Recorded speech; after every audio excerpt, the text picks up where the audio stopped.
मम मना मंदिरे रहो निषेदीना Krishna Murari Shri Krishna Murari. Translation. Please abide in the temple of my heart, both day and night, O Krishna Murari, O Krishna Murari. Devotion, love, flower garlands, and sandalwood, please accept them, O delighter of the heart. In life or in death, I worship you with these offerings, O beautiful one, O enchanter of the heart. Come, son of Nanda, and then, O son of Nanda, I will offer you Aarti ceremony with the lamp light of my love. The waters of the Yamuna river cascade incessantly from my eyes in your separation, O holder of Govardhana Hila. May I pass my life absorbed only in the songs of your praise, O Krishna Murari, O Krishna Murari. Hare Krishna, Krishna Hare Krishna, Krishna, Mataji, light has come. Hare Rama, Hare Rama, Rama Rama, Hare Hare, Hare Krishna, Hare Krishna. Hare Krishna, over to you, Mataji.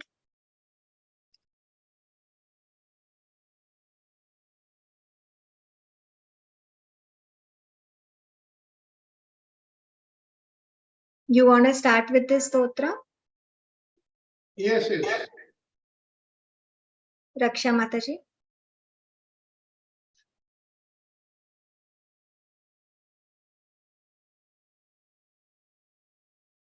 हरे कृष्ण माताजी.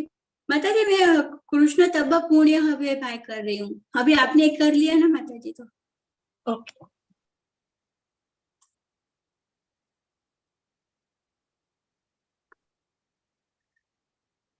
हरे Krishna. Sorry for the disturbance. आज light चली गई थी तो जरा problem हो गया. हरे कृष्णा. वांछा कल्पतरुभ्यश्च कृपा सिंधुभ्येव च पतितनं पावनेभ्यो वैष्णवेभ्यो नमो नमः. श्री प्रभुपाद की जय हो. आज कृष्ण श्री प्रभुपाद जी का अपीयरेंस डे है तो उनका रचित कृष्ण तव पुण्य हवे वो कर रही हूँ आज. कृष्ण तव पुण्य होवे भाई, कृष्ण तव पुण्य हवे भाई, ए पुण्य करिबे जबे राधा रानी खुशी हवे, ध्रुवती बलि तो माताई. श्री सिद्धांत सरस्वती शची सूत प्रियाति कृष्ण से बाजार तुल्य नाई, से महंत गुरु जगते राम देउरु, कृष्ण भक्ति दिय ठाई ठाई. कृष्ण तव पुण्य होवे भाई, तारा इच्छा बलवान पाशाते ते ठान ठान, होय याते गौरांगेर नाम. पृथ्वी ते नगर आदि हा समुद्र नद नदी, सकले लय कृष्ण नाम. कृष्ण तव पुण्य हवे भाई, ताहले आनंद होय तबे होय दिग्विजय, चैतन्येर कृपा अतिशय. माया दृष्ट जता दुखी जगते सबाय सुखी, वैष्णवेर इच्छा पूर्ण होय. कृष्ण तव पुण्य होवे भाई, से कार्य ए करी बारे, आज्ञा यदि दिले मोरे, योग्य नहीं अति दीनहीन.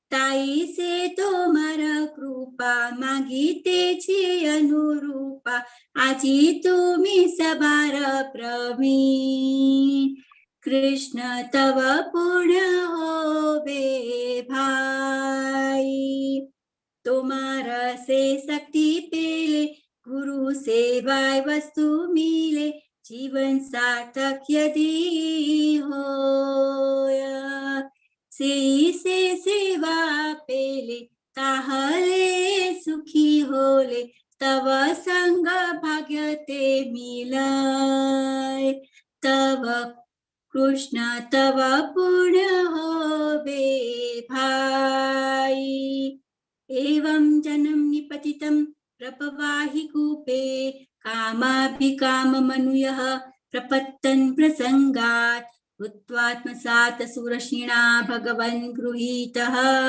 सोऽहं कथं नु विसृजे तव भृत्य सेवाम् तुमी मोर चिर साथी भूलिया मायार लाठी खाया छे जन्म जन्मांतरे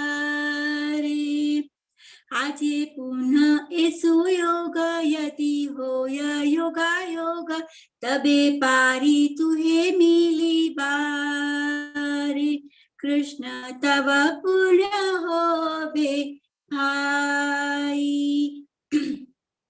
तुम्हार मिलने भाई आबार से सुख पाई गोचारणे धुरी दिन भोर कतवने छूटा छूटी वने खाई लुटा फूटी से दिन कबे हबे मोर कृष्ण तव पुण्य होवे हे भाई आजे से सुविधाने तुम्हार स्मरण भेलो बड़ आशा डाकिला मताई आमी तोमार नित्य दास करिए आमी तोमार नित्य दास ताई करिए आश तुमी बिना अन्य गति नाई कृष्ण तव पुण्य होवे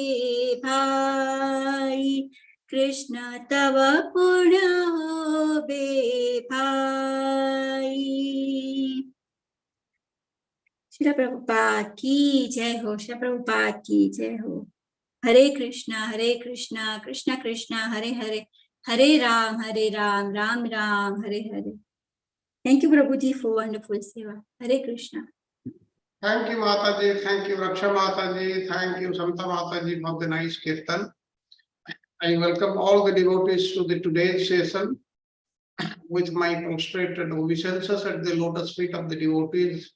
Let us start today's session. Before we start the session, let us have the invocation prayers.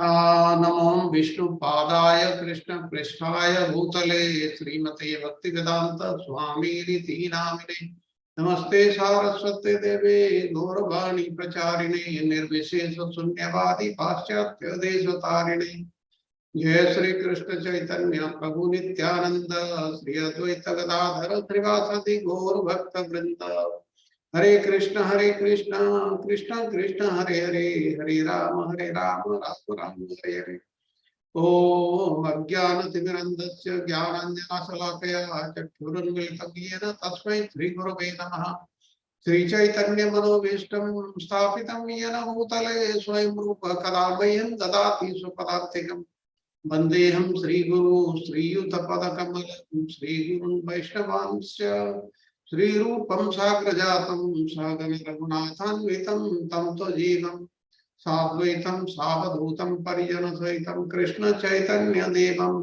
Shri Radha Krishna पादान् सहगण Lalita Shri विशाखान्वितं च हे कृष्ण करुणा सिंधु दीनबंधु जगत्पते गोपेश गोपिका कांत राधा कांत नमस्तुते तप्त कांचन गौरंगी राधे वृंदावनेश्वरी वृषभानुसुते देवी प्रणमामि हरिप्रिये वाञ्छाकल्पतरुभ्यश्च कृपा सिन्धुभ्य एव च पतितानां पावनेभ्यो वैष्णवेभ्यो नमो नमः। Now we'll offer our obeisances to Sri Chaitanya Mahaprabhu and the 6 Goswamis of Vrindavan. Namo Mahabodhanyaya Krishna Prema Pradayate Krishnaya Krishna Chaitanya Namne Gaurati Se Namah.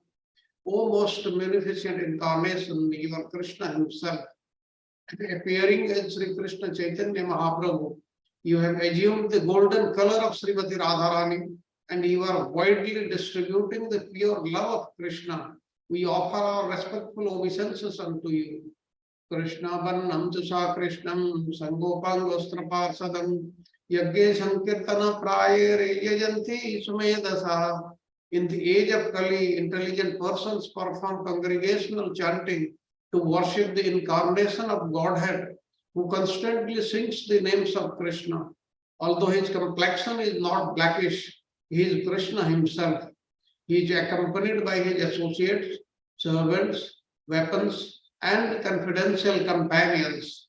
Nana Shastra Vicharana Nipuno Shardharma Samstapako Lokanam Hitakarino Trivana Manya Saranya Karau Radha Krishna Padara Vindavajanam Anadena Taliko Vandiru Pasanatana Ragudigo Sri Jiva Gopalako. I offer my respectful obeisances unto the 6 Goswamis of Vrindavan, namely Sri Rupa Goswami, Sri Sanatana Goswami, Sri Raghunatha Bhatta Goswami, Sri Raghunatha Das Goswami, Sri Jiva Goswami, and Sri Gopala Bhatta Goswami, who are very expert in scrutinizingly studying all the revealed scriptures with the aim of establishing eternal religious principles for the benefit of all human beings. Thus, they are honored all over the 3 worlds and they are worth taking shelter of because they are absorbed in the mood of the gopis and are engaged in the transcendental loving service of the divine couple Sri Radha and Krishna. Om Namo Bhagavate Vasudevaya, Namo Bhagavate Vasudevaya, Namo Bhagavate Vasudevaya. Narayanam Namaskritya Naram Jaiva Uttamam Devim Saraswatim Vyasam Tato Jayamudire. Nashta Prayasu Abhadresu Nityam Bhagavata Sevaya Bhagavati Uttama Sloke Bhaktir Bhavati Naistiki. Hare Krishna Krishna Krishna Hare Hare Hare Rama Rama Rama Hare Hare. Hare Krishna Krishna Krishna Hare Hare Hare Rama Rama Rama Hare Hare. Hare Krishna Krishna Hare Hare Hare Rama Rama Rama Hare Hare. With this, let us start with today's class, which is lesson 21. I welcome all the devotees once again. And before we start lesson 21, let us have the synopsis and gist of what we learned in our last session, that is lesson 20. Hare Krishna Prabhuji, please accept my humble obeisances.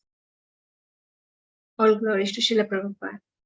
So in the last class, in lesson 20, that is the Lord's potencies, we saw questions 33 to 55 of Rajanatha and Babaji's responses.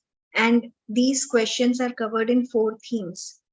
The theme 1 starts with question 33, the functions of the Ladini, Samavit and Sandhini Shaktis in the Jiva and the Maya Shaktis. So first we saw how these Shaktis function in the Jiva Shakti and Maya Shakti.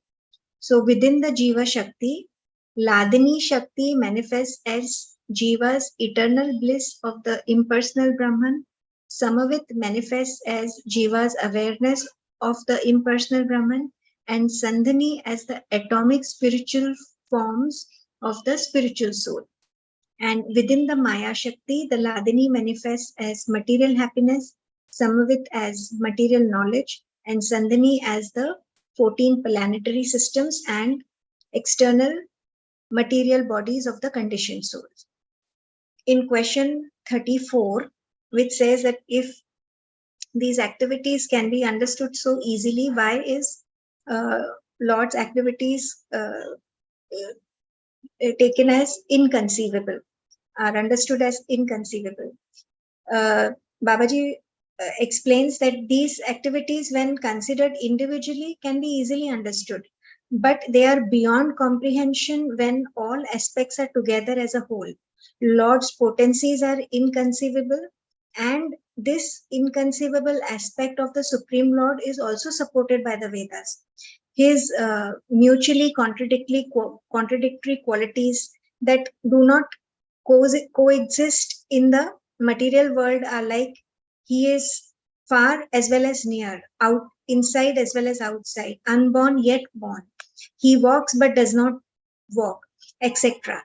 As per the Ishopanishad, uh, such a person is greatest of all, is unembodied, omniscient, beyond reproach, without veins, pure and uncontaminated, the self-sufficient philosopher who has been fulfilling everyone's desire since time immemorial.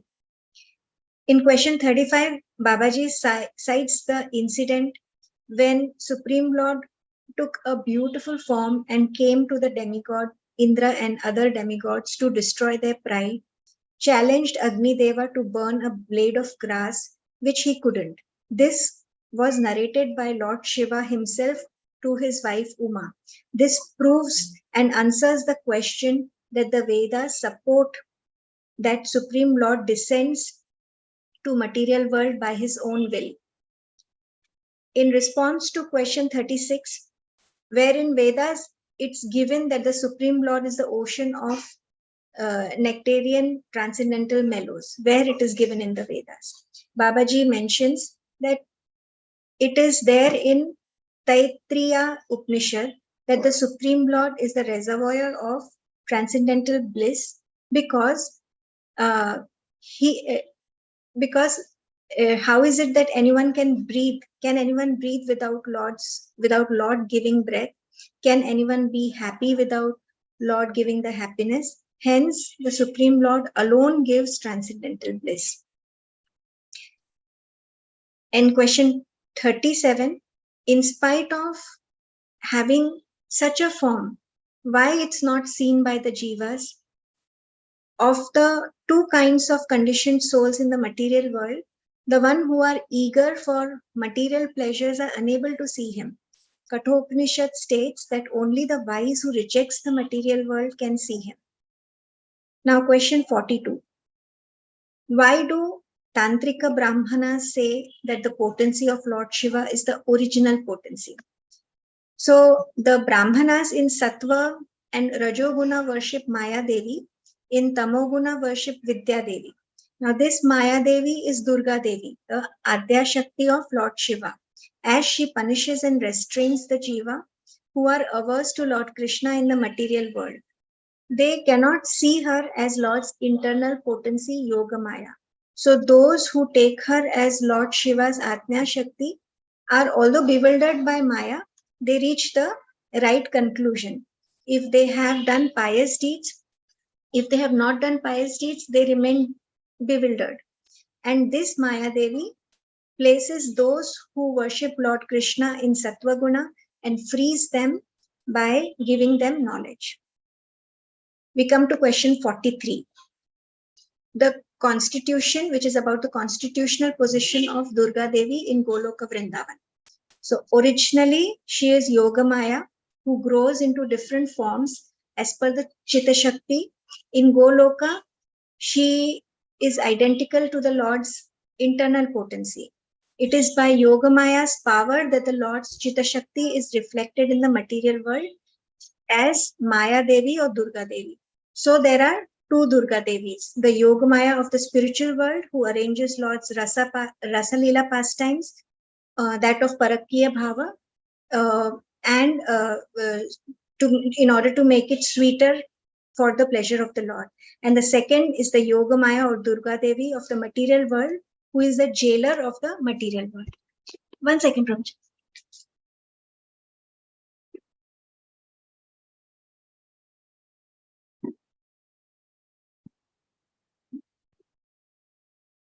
With this, we end theme 1.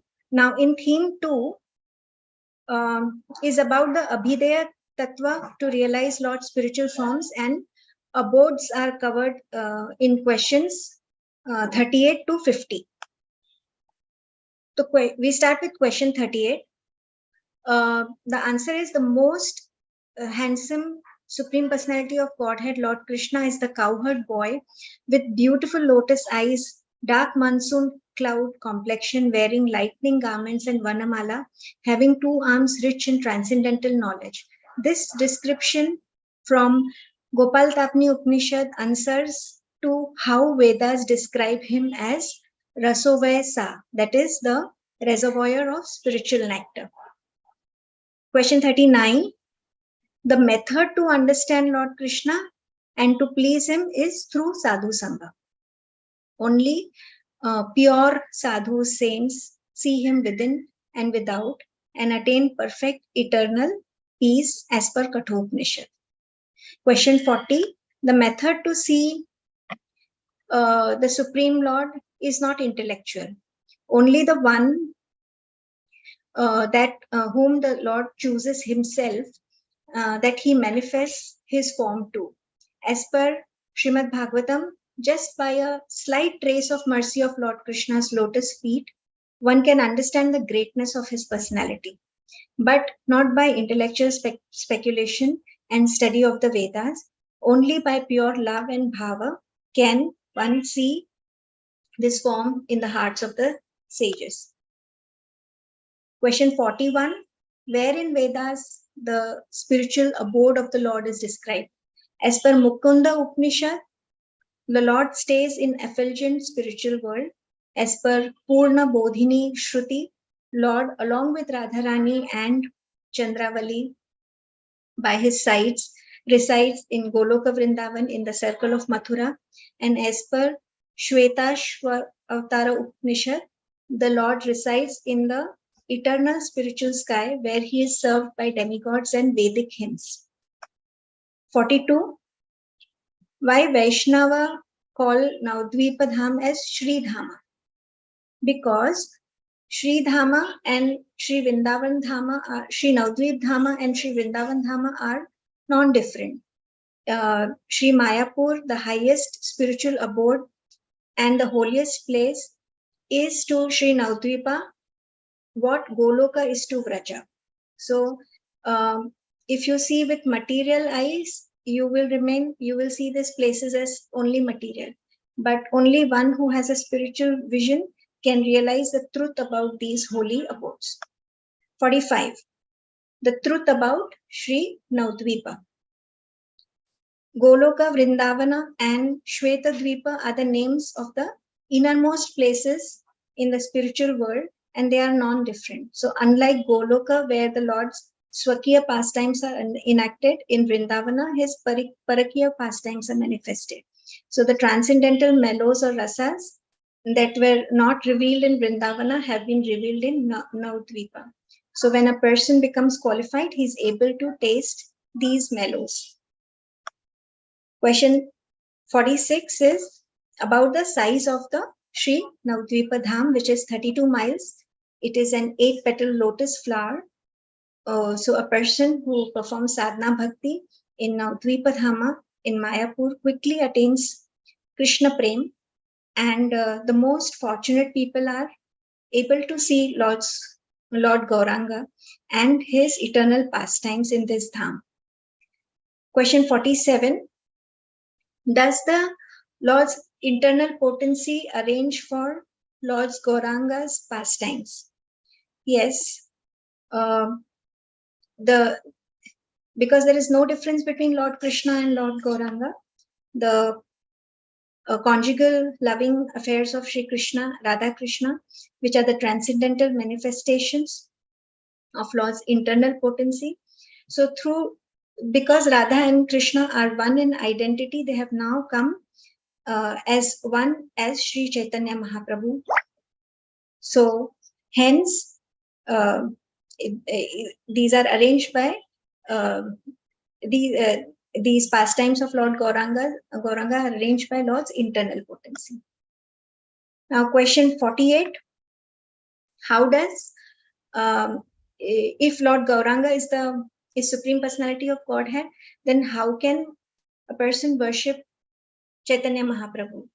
So by the Just as we worship Lord Krishna by chanting names and mantras, we do the same in worship of Lord Gauranga, because his names and mantras are the same as Krishna, and Krishna's names are as Lord Chaitanya Mahaprabhu's, and vice versa.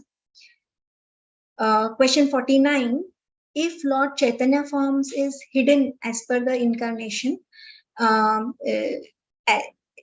if Lord Chaitanya's form is hidden, is a hidden incarnation as per Srimad Bhagavatam, 7th canto, how are there any mantras to worship him? So the tantras that openly give mantras for worshipping the openly manifested incarnation also give mantras for wherein the incarnation is revealed secretly. So people with crooked intelligence cannot understand this. And question 50, how does one worship the divine couple Sri Radha Krishna while worshipping Lord Gauranga? So there are two ways. One is the Archana Marga, that is the deity worship, and one worships Gaura Vishnu Priya. And the second is Bhajana Marga, that is practice of devotional service, where one worships Gaura Gadadhar. Now this completes theme 2. We start with theme 3, which covers 2 questions about Vishnu Priya, that is Lord Gauranga's internal potency.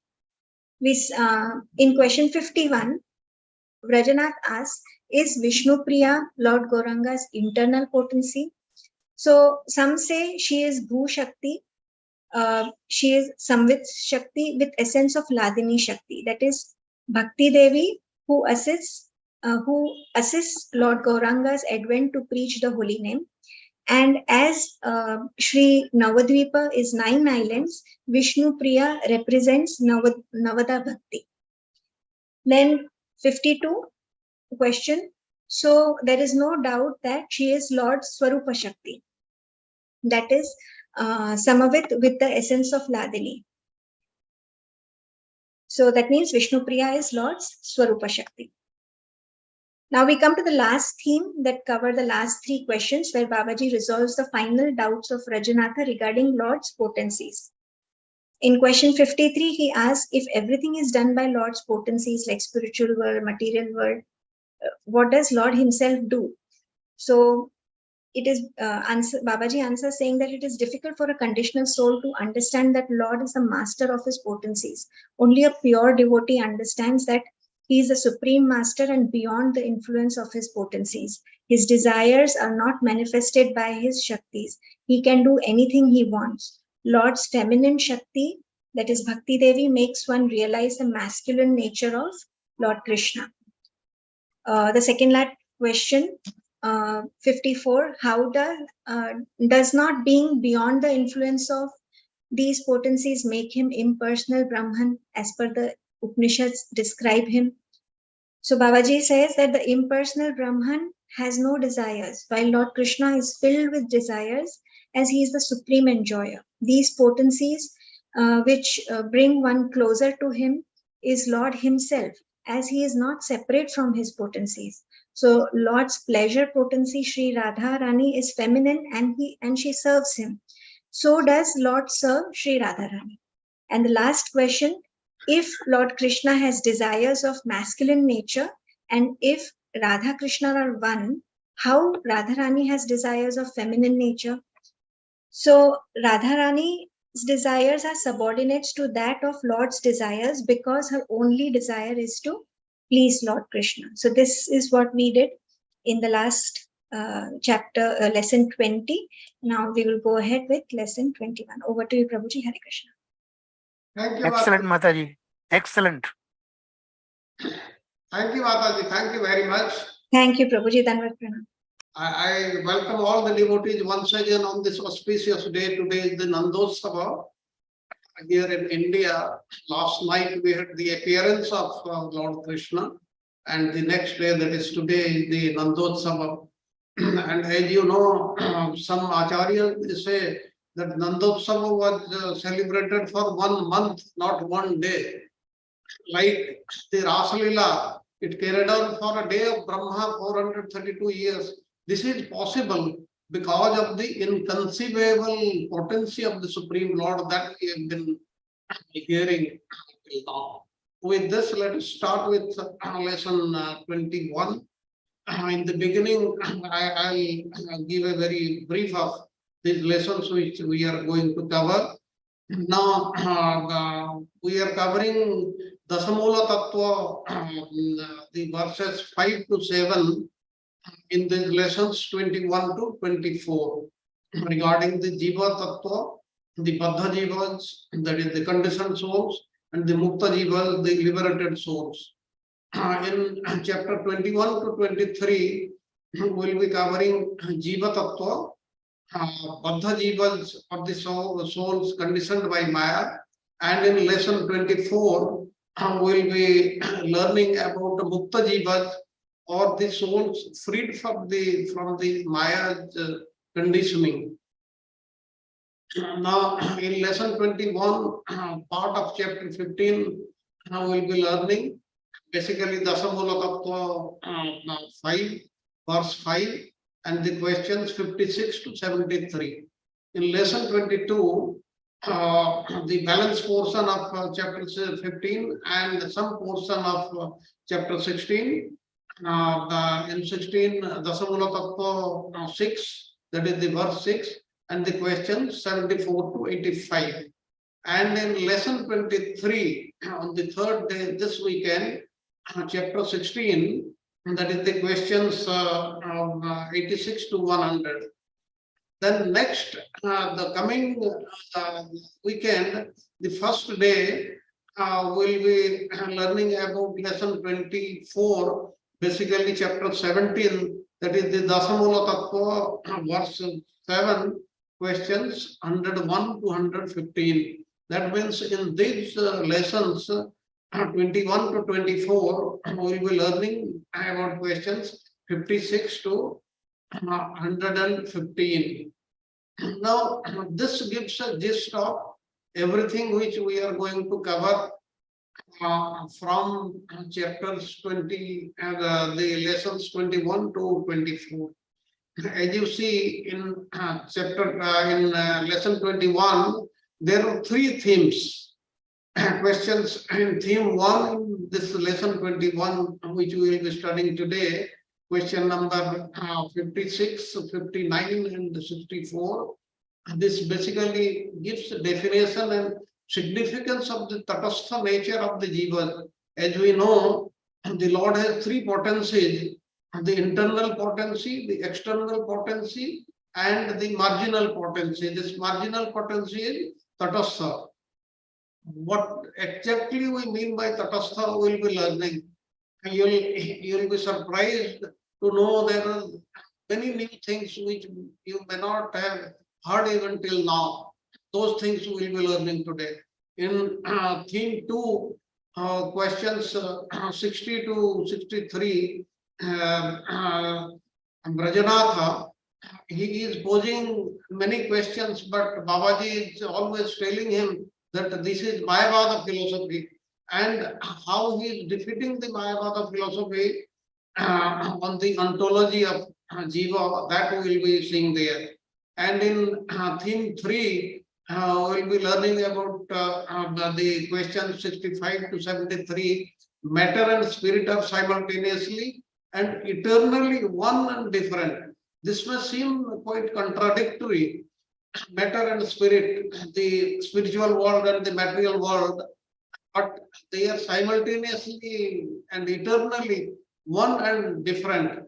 And this, what are the arguments that we'll see. Then theme 4, that is of lesson 22. 22 has two themes. Theme 4 is how can the mind, intelligence, and the false ego, that is the subtle body, or subtle body is also known as Linga Sarira, be material and conscious. It is same time material and it is at the same time it is conscious. How it can be?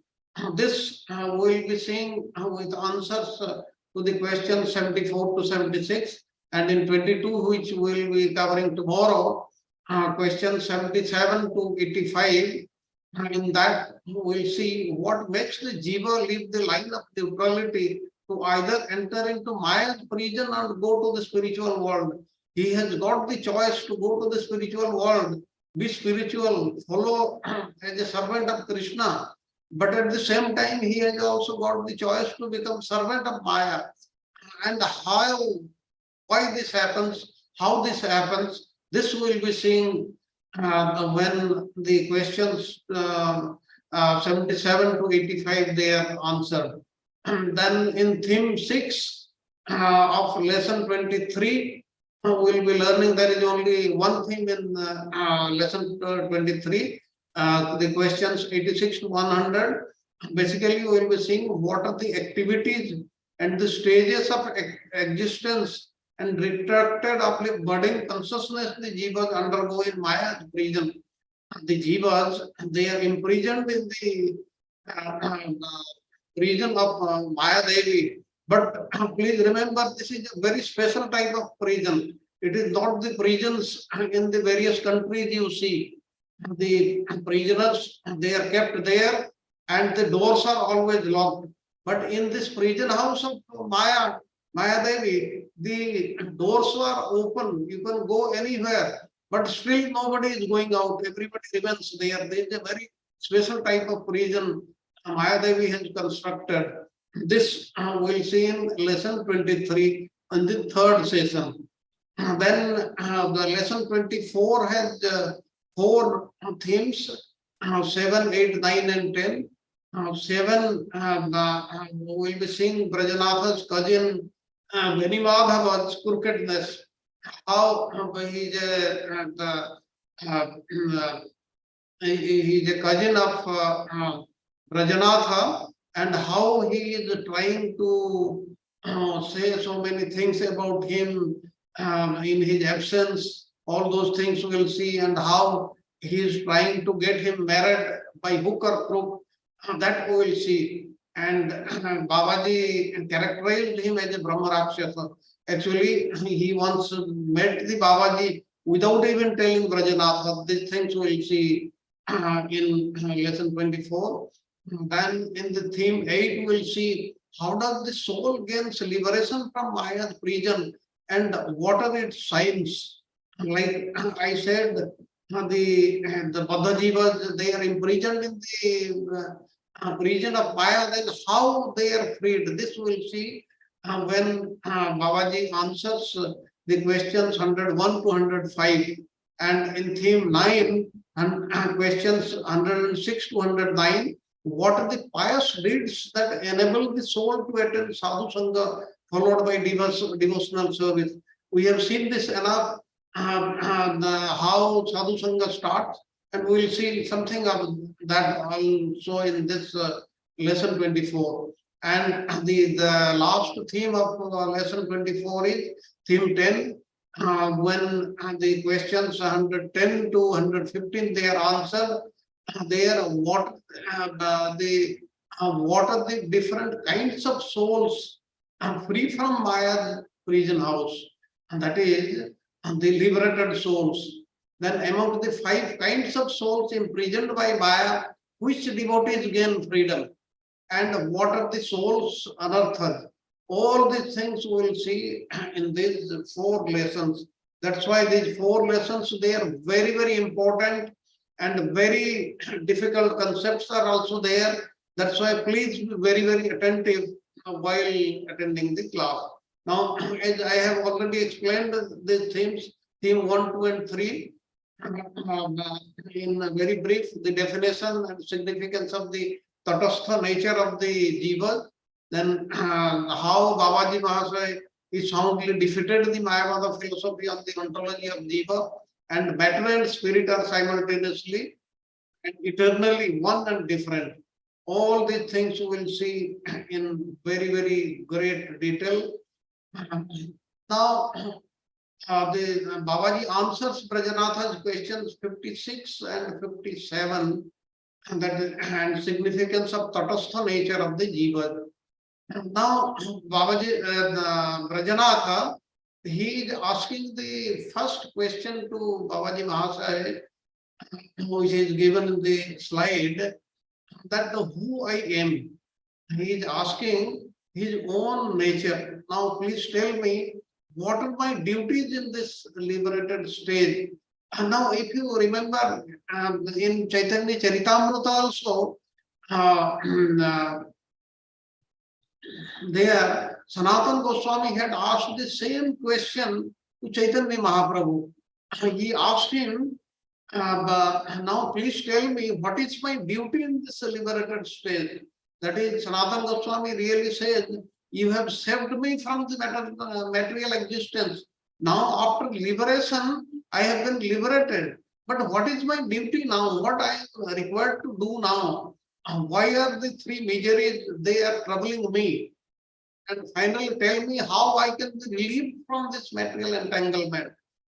I do not know how to question you, but please, you must be understanding what I am asking, but please answer my question. This is what Babaji Mahasaya, Brajanath is asking. Now let us see what Babaji Mahasaya is answering through the Dasamula Tattva, the verse 5. Now the verse 5, the essence is, it says, as sparks fly from blazing fire or rays of light fly from the sun, so the individual souls are from the Supreme Personality of Godhead, Lord Hari. Lord Hari is Lord Krishna, you know. That means what he is saying, like from a blazing fire, if a fire is blazing outside and sparks they come out like this, if Lord Krishna or Lord Hari is the blazing fire, then the sparks are the individual souls. Like the another example is like the sun. If the sun is Lord Hari, Lord Krishna, then the sparks, that is the light which is coming, like rays, they are the individual souls. And as the sparks and rays of light are at one, they are at once different and non-different from the source. So the individual souls are different and non-different from Lord Hari.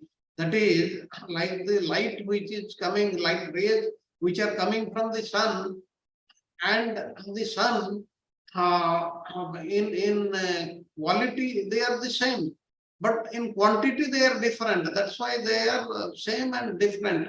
This is known as Achintya Veda Veda Tattva.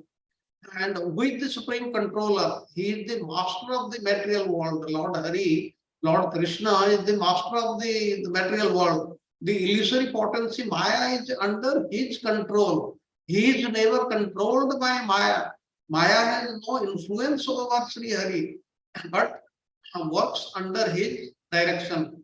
And the individual soul is not like him. Even when he is liberated, the soul is capable of coming under Maya's control. Please remember, this is very, very important. Even in the liberated stage, the soul, that is the individual soul, can come under the influence of Maya. This is possible. What is the reason? This we will learn later on. Basically, the reason is because of its size. Mind, it is the minuscule size. Because of its size, it gets under control of Maya. Now, let us see what points are given on to the right side of the slide. As tiny sparks fly from fire, so all individual souls have come from the Supreme. Brihadaranyaka Upanishad. Brihadaranyaka Upanishad is the biggest Upanishad. Now it is saying the same thing what we said. Tiny sparks, when they are coming from the fire, they are like the individuals, and the fire is like the Supreme Personality of Godhead. Then the second point, a person has two places, the spiritual world and the place where the spiritual world meets another world. There is also a third place, a place of dreams standing between them, Tatastha. The soul, Jiva Sakti, sees on one side the spiritual world, and on the other side the place dreaming. That is, this is given, this analogy is given in the Brihadaranyaka Upanishad. That means what is it saying? The spiritual world and the material world they are joined in one place. And where that is joined, we are standing, the jivas, they are standing there. That means they are privy to both the world, the spiritual world and the material world. But since he is made of matter, he is more attracted toward matter. And secondly, he is making such a choice also. Now, the next thing is also given in the Brihadaranyaka Upanishad. As a large fish in a river may go to one shore or the other, so a person may go to the world or the other. He can go to the spiritual world. He may elect to go to the spiritual world, or he may choose to remain in the material world. He may go to the world where he is awake, or he may go to a world made of dreams. This material world, it is being spoken of as dreams, because what type of dream? It is also real, but it is not eternal. It will finish after some time. Even Lord Brahma, who has got a life of 3.11 trillion years, that is a very huge amount of time. Still then, he has to die. He will also come to an end. That's why it is not eternal. And that's why it is said that it is a world of dreams. Like we see dreams, and when we get up, we see that everything was what it was. It is this world is like that. That is what is being said in this Upanishad. Then let us go to question 57. How does the Vedanta philosophy define the word tatastha? This marginal nature. The place where a river's water meets the land of the shore is called tata. Like you would have gone to a ocean, the water starts from one place, and till then the land is there. Now there is a very, very thin and subtle line that separates them, and that is what is tata. The spiritual world is like water, and the material world is like land. And the soul can see both the spiritual world and the material world created by Maya. This material world is created by Maya, not the spiritual world. Now the Lord's spiritual potency, Chit Shakti, is unlimited. And the Lord's material potency, that is Maya Shakti, gigantic. Now standing between the boundary of matter and spirit, the individual soul is very tiny, which is manifested from the Lord's Tatastha Shakti. And that is the reason he gets under control of the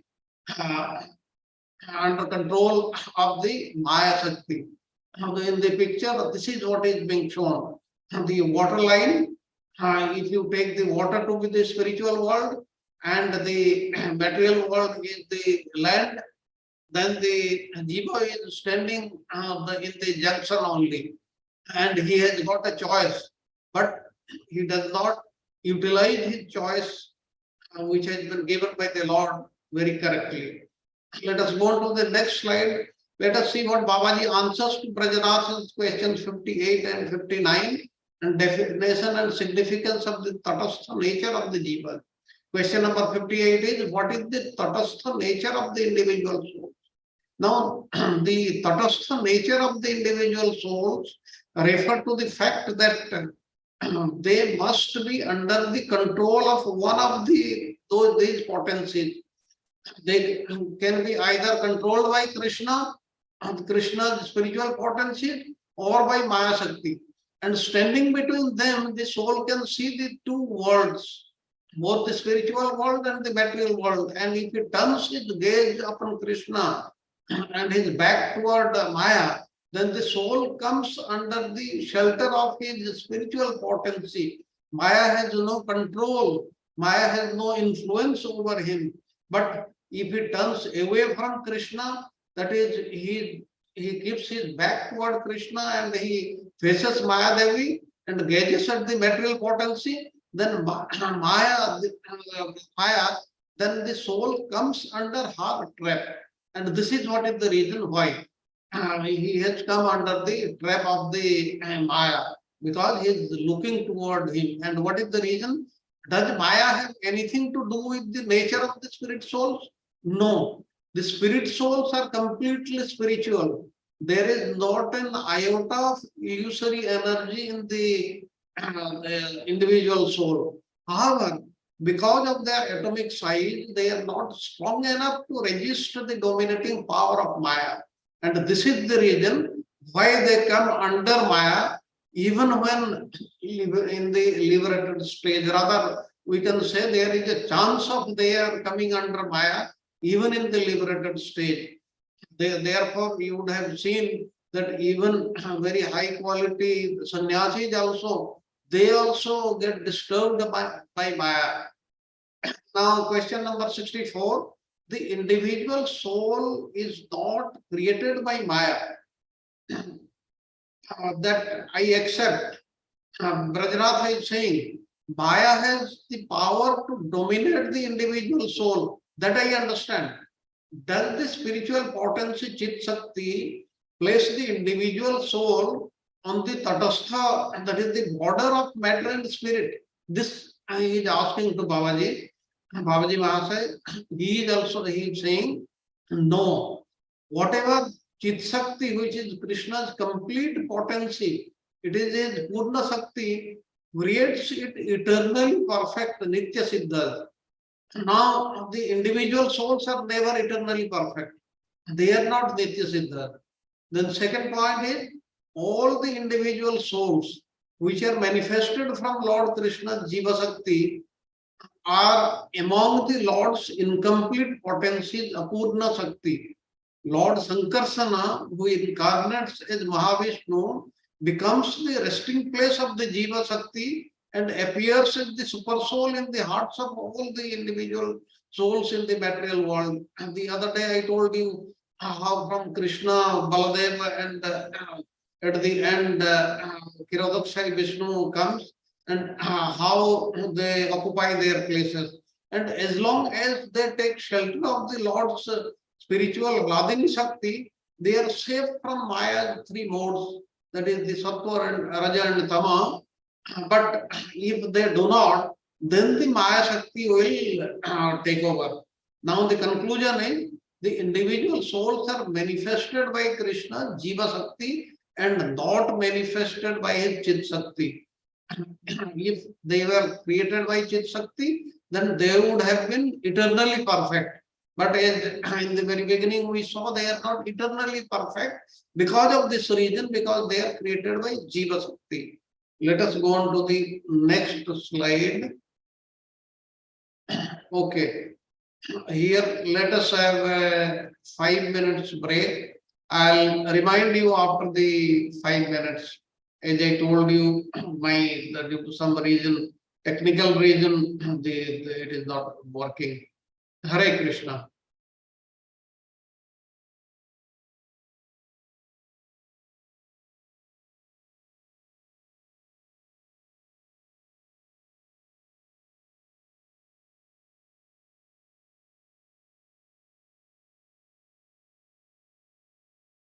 Good job, Prabhuji. Prabhuji? Good job. Doing Thank pretty good.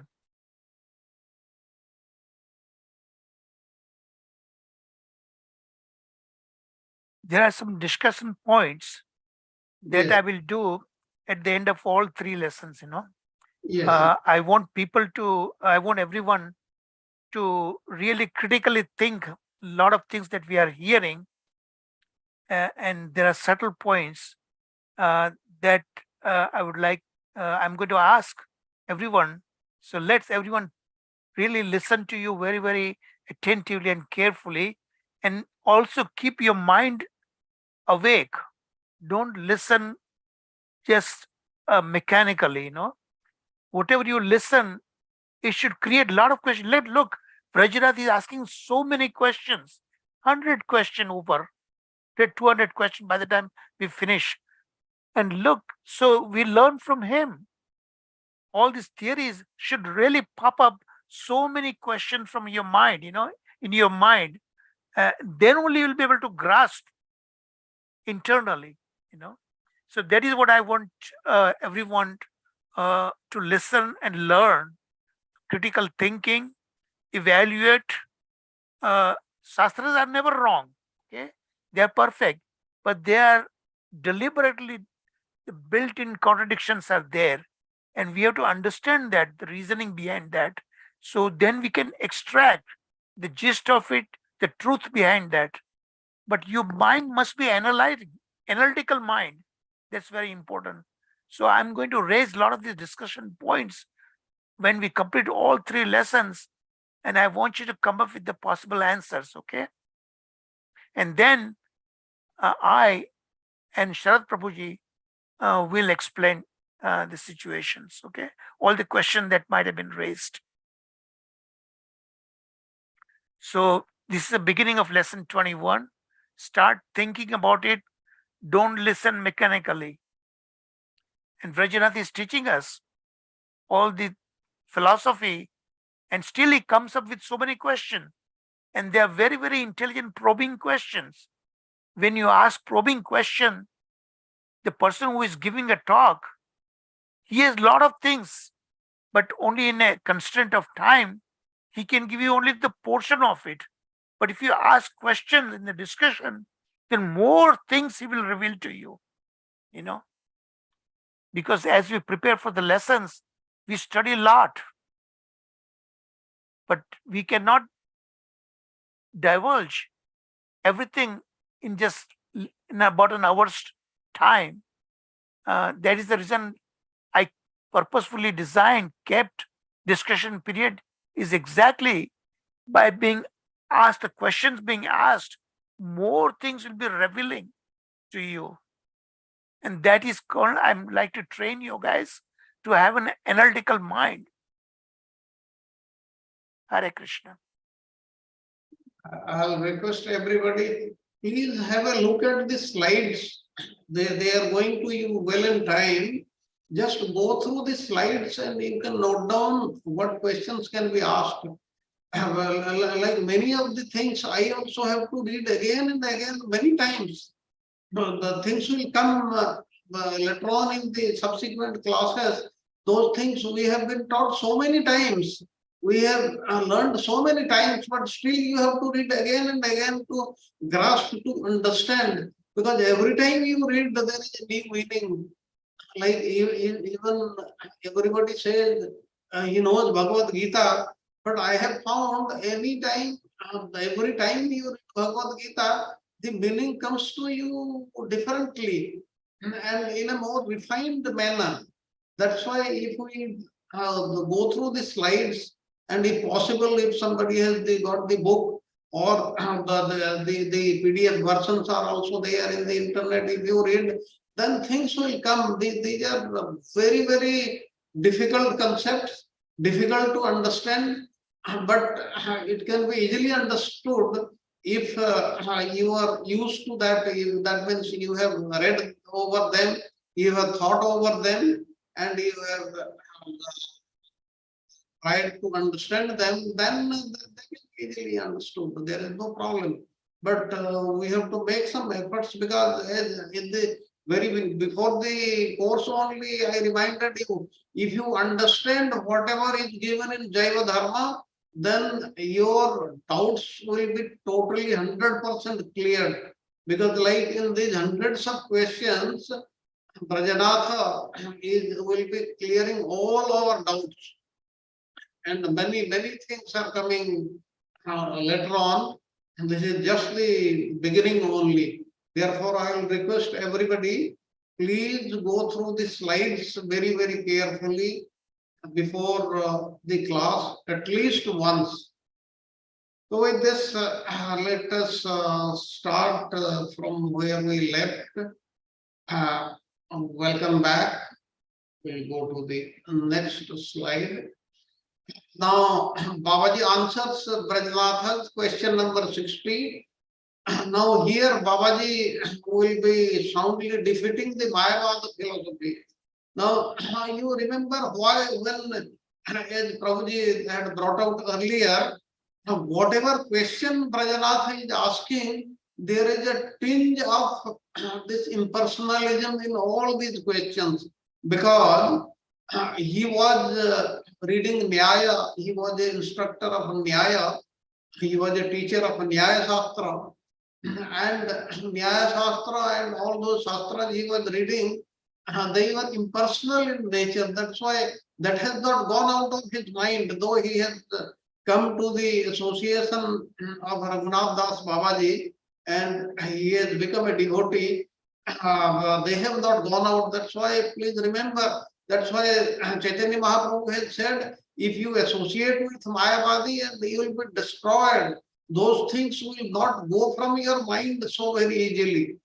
Now let us see question number 60. When the impersonal Brahman is surrounded by Maya, it becomes the individual soul. What does this mean? What the question he is asking, the impersonal Brahman is there when it is surrounded by Maya. That means Maya Shakti is affecting the Brahman, he becomes an individual soul. This is the question. Now let us see what Babaji Mahasaya is answering. He says that is just impersonalism, Mayavada. This is Mayavada philosophy. How can Maya have the power to touch the Supreme Brahman? If you say the Brahman has no potency, then how can Maya even approach Brahman? And the Supreme Brahman is limitless and immeasurable. Then how can the limitless Brahman be broken into smaller souls? In the same way, the great sky is broken into little sky with a series of clay pots. But this example is given in the Upanishad. What it's saying, suppose you keep hundreds of earthen pots, clay pots on the earth. Then you see the sky. Sky is also there in the earthen pot, and on top of it is also the sky. But with these earthen pots, are you able to divide the sky? No, it is not like this. This is complete Mayavada philosophy. You cannot touch the Brahman with a material object. That is the Maya Shakti. Maya is totally material. With that, you cannot touch the Supreme Brahman. Even if you say Brahman has no potency, then also you cannot. Though that concept is not correct. Brahman has all the potency all the time. Now the second point is Maya has nothing to do with the creation of individual spirit souls. Although they are atomic in size, the individual souls are superior to Maya. That means the three Shaktis, that is the Chit Shakti internal potency, the external potency, and the marginal potency. The marginal potency is at a higher level than the external potency. That is, Maya Shakti is inferior to the Jiva Shakti. But still then, it is able to control it. How? Like one example, many times given, like the sun. Sun is so big, so huge, but at times you see even the clouds, they cover the sun. But is it actually they are covering sun? But from the perspective of us who are looking at this, looking at the sun, we think it is covered, but it is not covered. If you go on the top of this the cloud, then there is no covering at all. So that is what it is. And question number 61, the individual spirit soul is a reflection of Brahman. As the sun is a reflected on water, so the supreme Brahman reflected on Maya becomes the individual soul. What does that mean? So what he is asking, that when the sun is reflected on water, there is a mirror image, and that's why when Supreme Brahman is reflected on Maya, then the individual soul comes into effect. What is it? Now Babaji Mahasaya answered that this is also impersonalism. Brahman has no limit according to the Vedas. There is no doubt about it. And something that is unlimited cannot be reflected anywhere. Thus, the reflection theory should be totally rejected. Now, in very little words and in one sentence, it has been made very clear that this cannot be there, and that's why this theory cannot be believed. Then we go on to question 62. The individual soul does not really exist. if it is only an illusion. If it exists, then it is an illusion. Now, when the illusion is thrown far away, only the undivided Brahman remains. What does that mean? Now, the answer is this is also impersonalism. Now, Brahman is one without a second. There are no two Brahmans. There is only one Brahman. This is given in the Chandogya Upanishad. And if nothing but Brahman exists, then from where has this illusion come? Whom does this illusion bewilder? If you say this illusion bewilders Brahman, then you make Brahman so inferior. That means Brahman is inferior, and one who is bewildering, that is Maya, is superior, which is not the case. If you say this illusion bewilders something other than Brahman, then you contradict the idea that only Brahman exists. The logic is very, very clear. If only Brahman exists, then this logic is totally useless, cannot be believed. Then question number 63, does only the individual soul exist? In a dream, he experiences material happiness and suffering. When he awakes from the dream, he discovers that he is Brahman. What does this mean? Basically, he is saying, Aham Brahmasmi, I am Brahman, I am the Supreme Lord. That's why I was earlier in dream. Now that I have woken up, that's why I am Brahman. Now the Mayavadis, what they call themselves? They call themselves as Narayana, is Brahman only. Now let us see what Babaji he answers, how he answers. That is also impersonalism. What proof do you offer that Brahman has a dream and becomes the individual soul? It is not given in the scriptures. Now the scriptures cite examples that mistaking the glittering of a seashell surface for silver and mistaking a rope for a snake. But these analogies do not prove the impersonalist idea that Brahman alone exists. Now this Advaita Bhava, in this, that means only Brahman exists. And where do the other things then come from? So that's why this is also not correct actually. It is not correct that the individual soul, he was experiencing a dream, and after the dream has gone, then he has become Brahman. This is totally incorrect. And this is a logic of the impersonalist. Then let us go further. Now Babaji answers question 65 to 67 and 69. Matter and spirit are simultaneously and eternally one and different. Now you may say matter is the material world is made of matter which get disintegrated after some time. But in the spiritual world, everything is permanent. They are eternal and they do not deteriorate over a period of time or over any period of time. But how they are same and different, this will be answered in this slide. Now question 65, how is it possible for eternal things such as the spiritual world and the individual spirit souls to be born, created or manifested? Now if something is eternal, then how it can be born, how it is created, how it is manifested? Now let us hear the answer. Now unlike in the material world, where there is a past, present and future, in the spiritual world there is no past and future, past, present and future, but only eternal present. This is little difficult for us to get convinced or think of it or get convinced, fully convinced about this. But this is what is the truth. In the spiritual world, there is only eternal present and nothing else. In this material world only, past, present and future. However, because living in the material world, we are accustomed to speak in past, present and future. Therefore, even if described in spiritual terms, we cannot avoid doing it in the material lingo. Our language, our understanding is like that only, and that's why we are doing like this.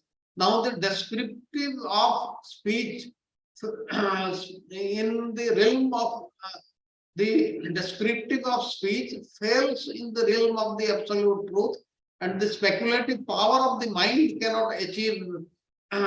That is given in the Taittiriya Upanishad. That means with our material mind, with our material intelligence, we cannot understand the supreme truth.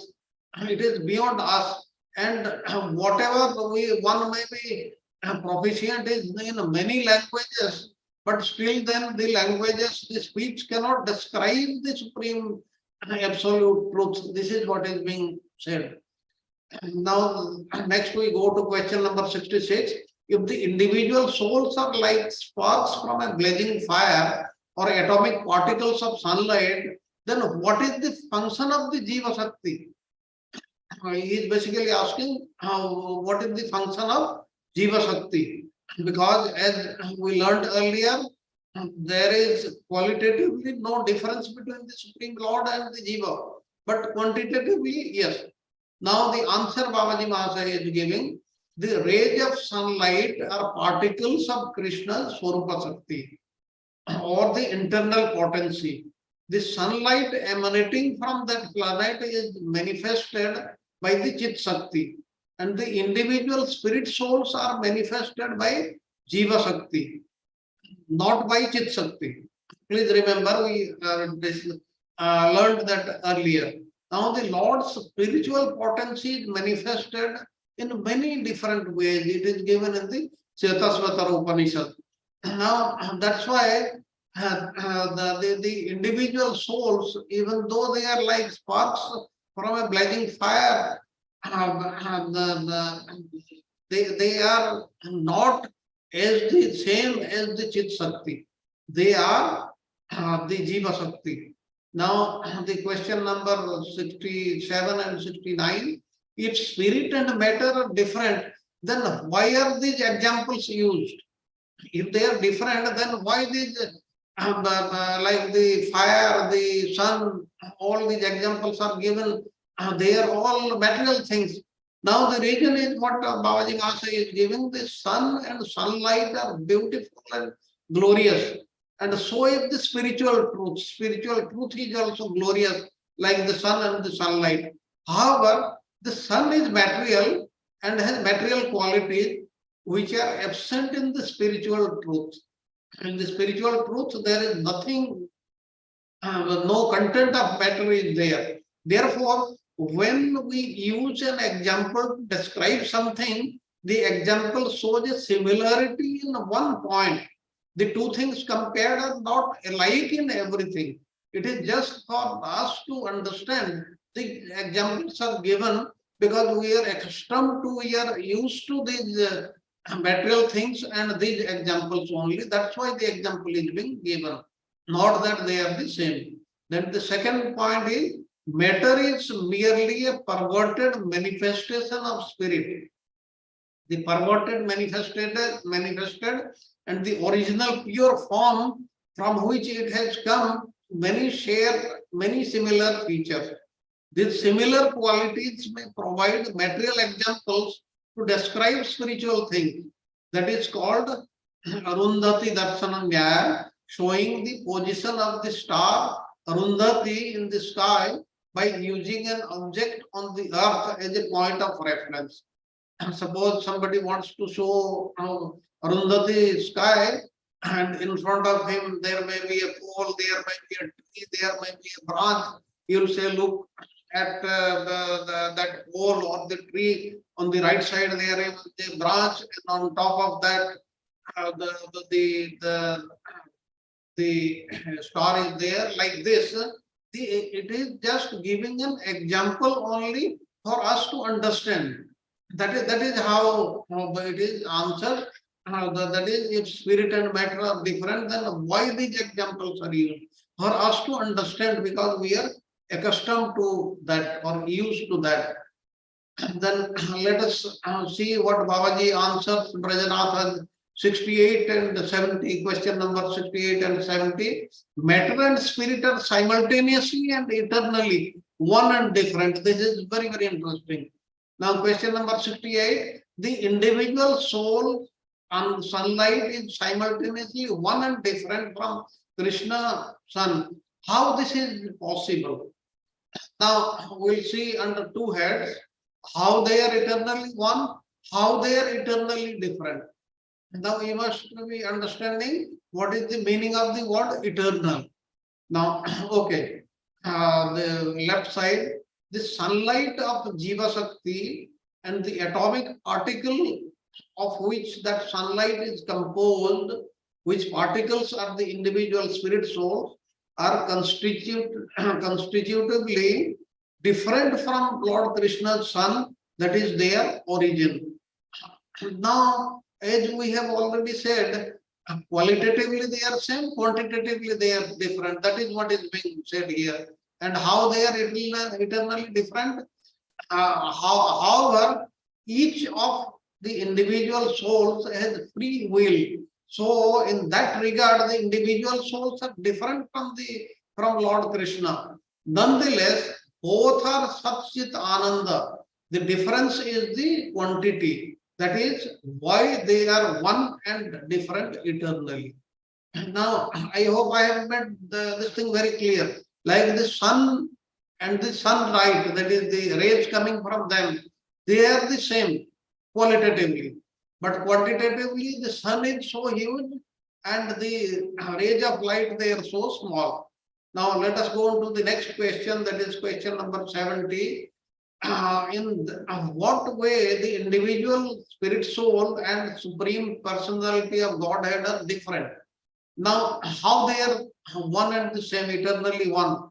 Now, supreme personality of Godhead is conscious, a knower, an enjoyer, a thinker, self-manifested, full of desires, and is visible to others.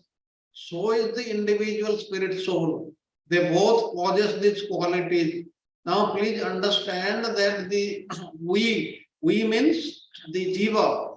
Jiva means the soul. Soul has the same quality as the supreme personality of Godhead. That means it is also eternal. When it was created, nobody knows. Why? As we have already said about the eternal time factor. And he is also the knower, but he knows little, knows about himself only. He is also an enjoyer. He is also a thinker. He is also self-manifested. Like all these qualities, they are there. But Krishna is Vibhu and the individual soul is Anu. That means it is a small particle. Like in the Upanishad, you have heard that famous verse, Balagra Satabhagyasya. That means tip of a hair, you divided it to 100 parts, take one part and again divide it to 100 parts. That is, it becomes 1 by 10,000. That is what is the size. It cannot be seen by the eyes only. That is what is the difference. And how they are eternally different? Because he is the master of all potencies. Krishna is the master of all potencies. The supreme personality of Godhead has these qualities to the highest degree. 100% he is God. The individual soul possessing has these qualities to an infinitely minute quantity. He is the controller of Swarupa Jiva and Maya Shakti. The individual soul is subordinate to Lord's potencies. That's how they are same and different. And what Svetasvatara Upanishad references, it is very difficult for the conditioned soul, illusioned by Maya and trapped in the material world, to understand the supreme personality of Godhead, the controller and of the illusory potency and the creator of the material universes. One should know that although Maya is false or temporary, the background of Maya is the supreme magician, the supreme personality of Godhead, who is the Maheshwara, the supreme controller. Even after he attains liberation, the individual soul does not have the power to create the material worlds. That means whatever he may be, he cannot create anything. That creation, it can only be done by the supreme personality of Godhead. Let us go on to the next slide. Question. Now Babaji answers Prajanath's question 71 to 73. Matter and spirit are simultaneously and eternally one and different. Now question number 71, if they are eternally different, then how are they not different? And should we accept the idea that when he attains nirvana, the soul becomes one with the Supreme? Now you see again and again these impersonal arguments, they are coming into his mind and he is asking. That means at no time does the spirit, the individual soul becomes non-different from the Supreme. That means what the question he is asking, how they are non-different. Now at no time the individual soul becomes non-different from the Supreme. That means he is same as the Supreme Lord, but quantitatively he is different, qualitatively he is the same. That is what is the answer. Now question number 72, then why do you say that the soul is simultaneously one and different from the Lord? Now again and again he is asking the same question in different ways. Now Babaji Mahasaya is answering in the sense that they are both spiritual in nature, both the individual soul and the super soul. The Lord Krishna and the individual soul are not eternally different. That's how they are eternally same. Their oneness is eternal and their difference is also eternal. In other qualities, their differences is more prominent.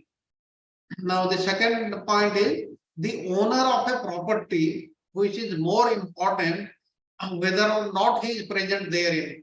Like say president of a country, he is the owner of everything what is there in the nation, but he is not guarding the assets, or he is not present where the assets are, but still he is like he is the owner. Like that, Lord Krishna, even if he is not physically present, we cannot see him anywhere, still that fact is correct. He is the owner. Another analogy is the sky. The sky within or without a clay pot.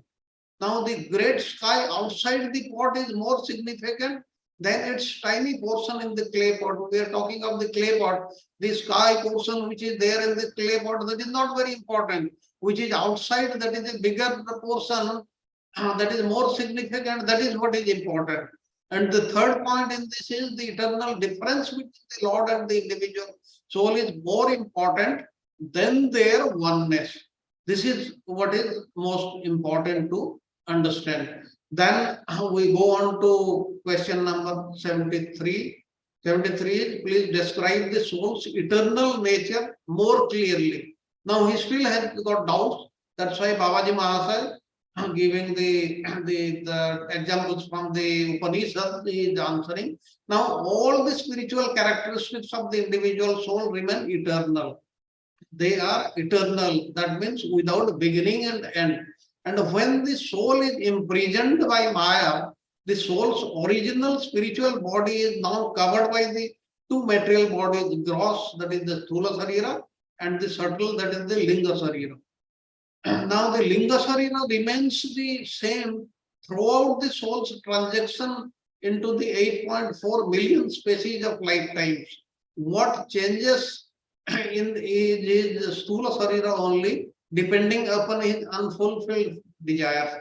Now what happens when an individual soul, that is the Jiva, he dies, the Sthula Sarira, that is the gross body, is destroyed, but what remains intact is the Linga Sarira, that is the subtle body, and that keeps on moving from one body to the other till it is liberated.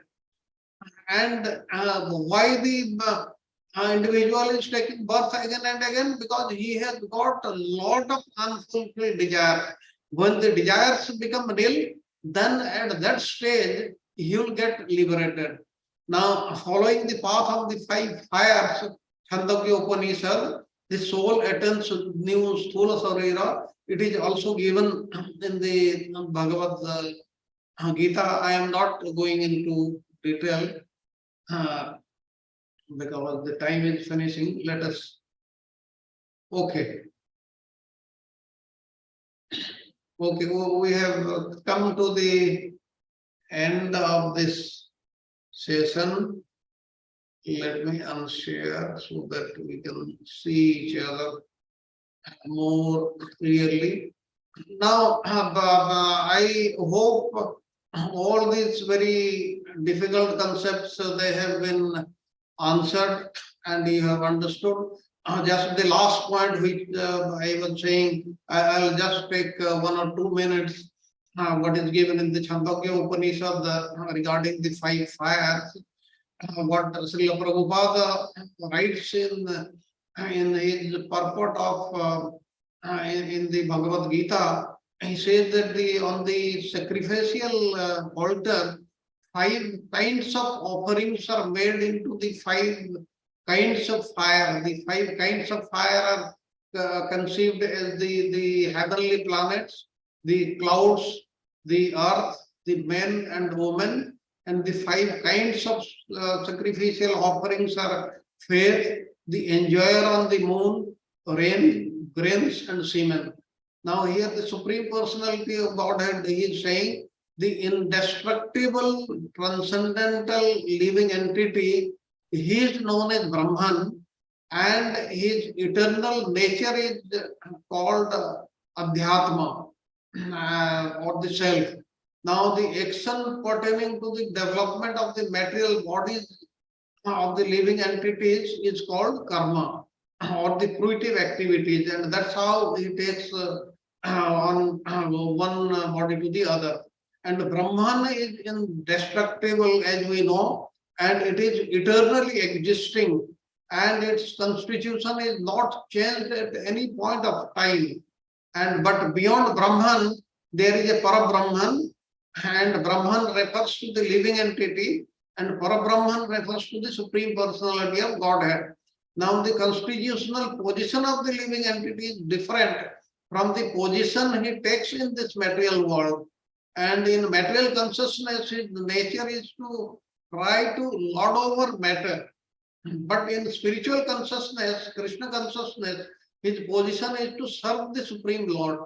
And when the living entity is in material consciousness, he takes on various bodies in this material world. And that is what is known as karma. And this is what I had to say. And now the session is open for questions, and I'll try to answer them. Hare Krishna.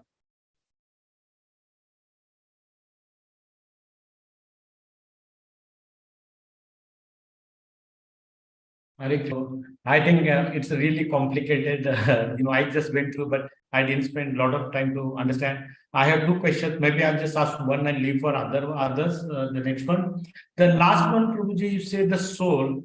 Always we remember soul is there, and with the soul, when it passes from one body to another, it along with it goes mind, it's a false ego and sanskara. That is how it goes to next body. That is what the previous understanding I had. But here, the last slide, the linga, I'm just referring, the linga sharira remains the same. So 2 material bodies, gross sharira and subtle. So the linga sharira, the soul is not a stool body, right? It's not the gross body, So soul is a soul, right? And the soul is a size you gave, 1 tip of hair and divided by 1,000, 10,000, and that is the size. So the differentiation I don't understand. Soul is a spiritual part. How the gross body comes with that? Okay, like what we are now presently, we have got a gross body, yes, and we also have a subtle body. And subtle body comprises of what? The subtle body comprises of mana, buddhi, ahankara, and chitta. Chitta, this is given in the Srimad Bhagavatam also. In Bhagavad Gita, mana, buddhi, ahankara. Okay, you understand that. That is the stula sarira, and all our desires, they are in that sukma sarira, or the linga sarira, or the subtle body. Now, when somebody dies, his material body gets destroyed. But to his next, when he takes birth next time, why he is taking birth? We said because of his desires he has to take birth. Now at that time he has got the same, exactly same linga sarira, that is the subtle body. That means all his impressions everything is there of his past, not past life, but past lives, many lifetimes. That's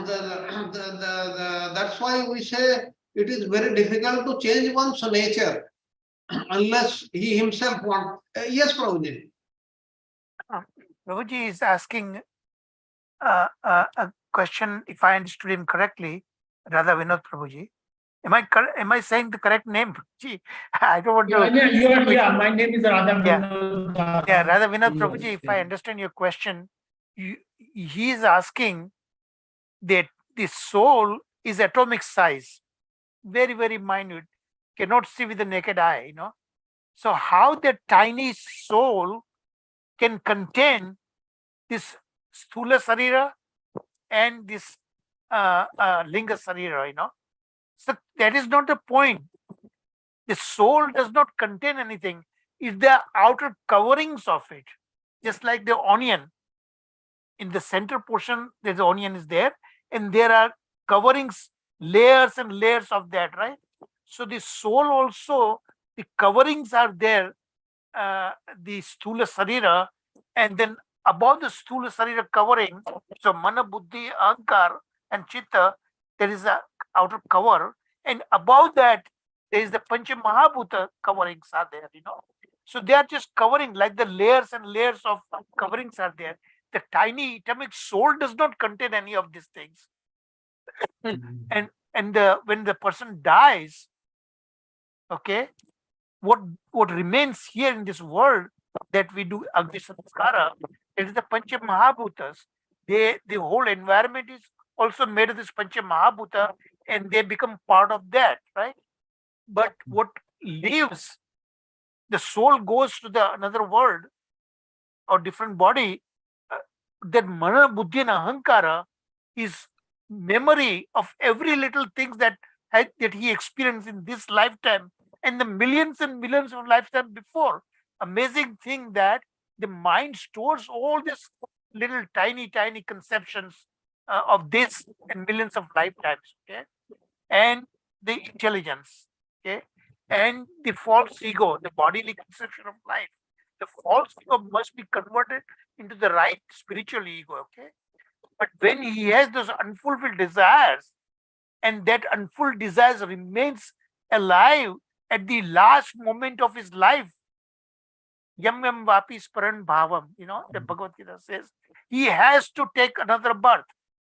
But that memory remains, manobuddhi ahankar, the mind stores this memory, and that reminds, the Lord helps him to remind what was your unfulfilled desire when he comes to the next body, because he remains ignorant. The super soul reminds him, okay? And exactly tailor-made body, new body is given to him. Pancha Mahabhuta body is exactly given to him. He takes a birth in the parents. The same DNA is there, you know, so that he can try to fulfill those unfulfilled desires. But what happens, he may or may not able to satisfy. But in addition to that, he creates new desires, and the life continues all the time. The translocation of the soul in 8.4 million species of life forms in 14 planetary systems. He continues going, keep on going and going and going. It never ends unless and until he cannot kill material desires, because we are not piece of rock. What the secret is to convert those material desires into spiritual desires. Then only this sthula sarira, sthula sarira of course ends, the linga sarira, the subtle body made of mana, buddhi, ahankar, that drops. So when we go to spiritual world, there is no more linga sarira. Everything is converted into spiritual world. That's the only way to break this vicious cycle. So again, the point is that the tiny atomic soul does not contain all these things. Is the coverings, outer coverings, layers by layers and layers are there. Hare Krishna. Yeah, Prabhuji, that is good answer. So just I have a little on that. So basically covering the man, buddhi, ahankar. These are the three, and the fourth one is the samskara. That's our desires. This is how we understand man, buddhi, ahankar? No, that desires is not the fourth layer. Desires Okay. is in the mind, man. Okay, desire is in the The mind. man is Okay. like a computer. Man is like a computer. It's the software, The software you put in another hardware. Hardware is the sthula sarira, the gross body. The software that is like cassette. Okay, this CD that you take from one computer to another computer and keeps on storing all the memories. And you take it to another computer, another gross body, and you again retrieve that information. That's what it is. Okay, I got it, Prabhuji. So mind includes those desires. That is what I was just looking. Got Mind it. is like it's a storage. Yeah. Thank So you, all the Prabhuji. memories are stored. All the conception of this life, it's stored. Some memories remain very sharp. Some are gone, but the mind stores it. There's a difference between the brain and the mind. Okay, brain is not the mind. Mind is not the brain.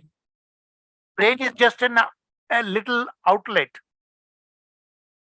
It is that mind stores that everything. Okay, and mind carries. So the question might arise: if something that keeps on going, how do you characterize mind as material? That's the topic also we are going to learn in this Jaiva Dharma. Why do you consider this Stula Sarira, this Linga Sarira, they are eternal, one life to go and keep on going, and still you call it material? And material things cannot have a consciousness, but this has a consciousness. That is a question that picks up by Rajanath, and he's going to ask this question. And again, very intelligently, Babaji answers. See, there's an intelligence on both sides. Rajanath is also a very intelligent being. Every word he catches because he listens very carefully. If you listen to the questioner, if you listen to the teacher, Sharad Prabhu is your teacher now. If you listen to him, every word should register in your mind, and that should create more questions in your mind. And more philosophy becomes unfolding. That is how the art of asking probing questions.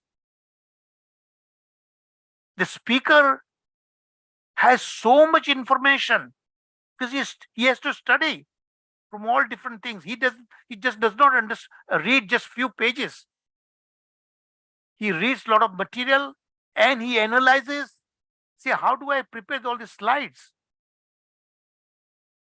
That is what I do. I'm presenting a gist of all this descriptive material in a simple enough language. So immediately catch. You all need to read this slide and you should be able to understand. And not only understand, active understanding means active being able to ask questions. The questions should pop up in your mind. Otherwise, you're not listening, you're not reading attentively. That is a test whether or not you attentive. If you are listening attentively, the question must pop up in your mind. But you must make an effort. You cannot be mechanical. Hare Krishna. Thank you, Prabhuji. Thank you very much. Any other question? हरे कृष्ण प्रभु जी, दंडवत प्रणाम।